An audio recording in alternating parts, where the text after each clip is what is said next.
Assalamualaikum warahmatullahi wabarakatuh. Perkenalkan, nama saya Cahya Nabila dari kelas L dengan nomor absen 31 dan NIM 235100030111169. Di sini, saya akan menjelaskan tentang pengembangan agroindustri di Kota Payakumbuh.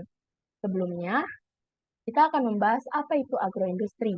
Agroindustri adalah segala bentuk kegiatan yang mengolah hasil pertanian menjadi produk olahan setengah jadi atau siap konsumsi sesuai dengan ketentuan yang diinginkan oleh konsumen dengan tujuan untuk meningkatkan nilai tambah dari produk yang dihasilkan.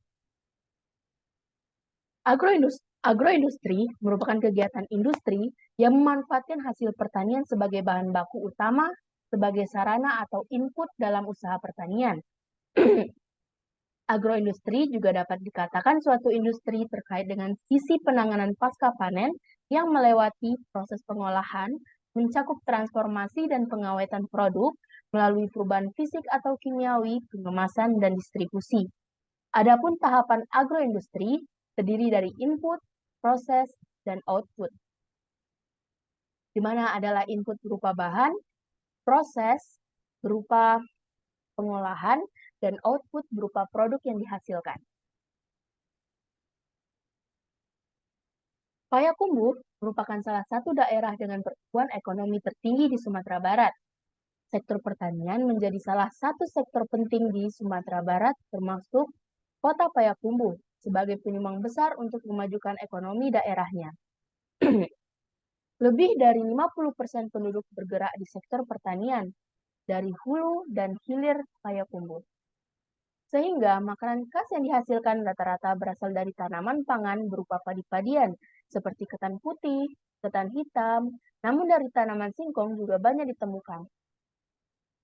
Agroindustri di Payakumbuh lebih berfokus pada pasar-pasar lokal, tetapi sudah ada yang menjual melalui pasar online, sehingga dapat dijual hingga keluar daerah. Payakumbuh juga dikenal dengan kota wisatanya, sehingga meningkatkan peluang masyarakat membuka usaha makanan. Beberapa produk agroindustri di Kota Payakumbuh yang terkenal di kalangan masyarakat maupun wisatawan, serta selalu dijadikan oleh-oleh pilihan adalah gelamai dan kipang hitam, yang dimana gelamai dan kipang hitam terbuat dari ketan hitam.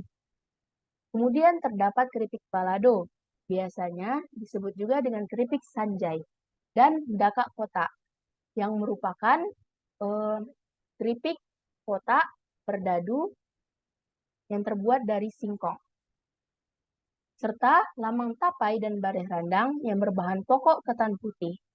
Proses pembuatan produk tersebut masih menggunakan peralatan yang sederhana serta tenaga kerja yang masih minimum, sehingga produk yang dihasilkan pun masih dalam skala kecil, namun sudah banyak masyarakat yang memproduksi sendiri, sehingga terdapat banyak label produk homemade yang berbeda-beda dengan satu produk yang sama.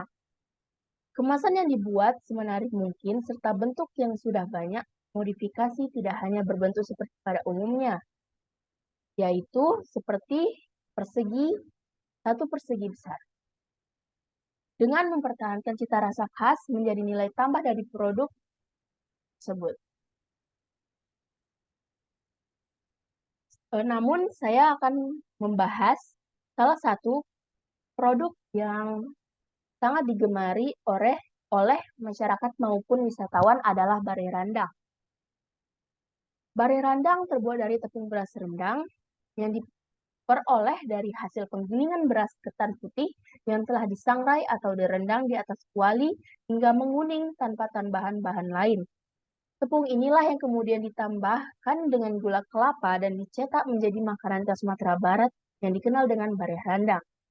Arti dari bareh randang adalah beras rendang, di mana pengolahannya secara tradisional.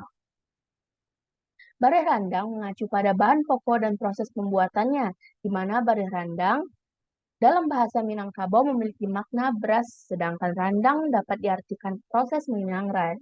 Jadi bareh randang ini bukan berarti rendang makanan lauk yang biasa kita dengar ya.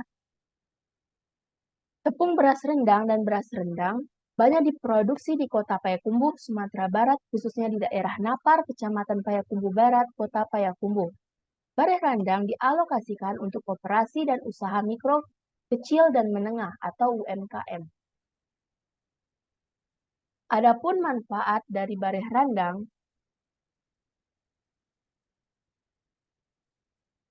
bagi kesehatan mungkin selama ini kita belum mengetahuinya.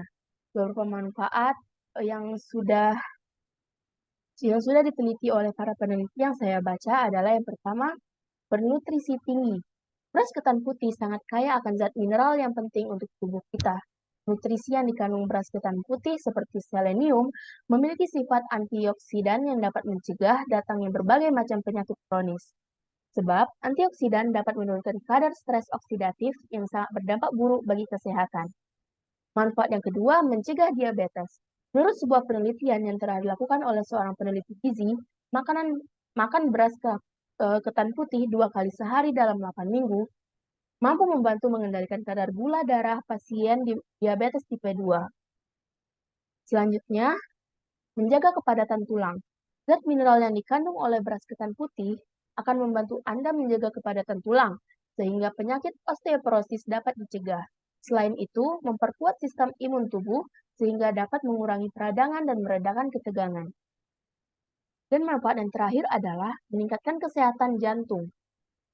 Kandungan lemak dan kolesterol yang dimiliki beras ketan putih sangatlah sedikit. Beras ketan hanya mengandung 0,33 gram per cangkirnya. Itulah yang menjadi sebab banyak penderita penyakit jantung yang akhirnya mengonsumsi beras ketan putih untuk menjaga kesehatan jantung. Selain itu, beras ketan putih juga aman dikonsumsi pengidap tekanan darah tinggi dan obesitas atau kelebihan berat badan. Selanjutnya, kita akan membahas pengembangan produk dari Bareh Handap. Berdasarkan hasil penelitian yang saya baca, sudah banyak UMKM pangan Kota Payakumbuh mendapatkan pelatihan dan bimbingan teknis produksi UMKM dalam rangka memperbaiki teknologi proses, penggunaan tambahan pangan atau BTP, dan pengemasan yang tepat agar oleh-oleh khas Kota Payakumbuh, Provinsi Sumatera Barat ini menjadi awet atau tahan lama, dan semakin luas jangkauan pasarnya. Hal ini terbukti dengan produk seperti bare randang, galamai, kipang, dan produk oleh lainnya dapat bertahan dalam jangka waktu minimal 1 bulan hingga lebih dari 3 bulan dengan teknik pengolahan, pengawetan, dan teknik kemasan produk yang tepat dengan sebelumnya hanya bertahan 4 hingga 5 hari saja.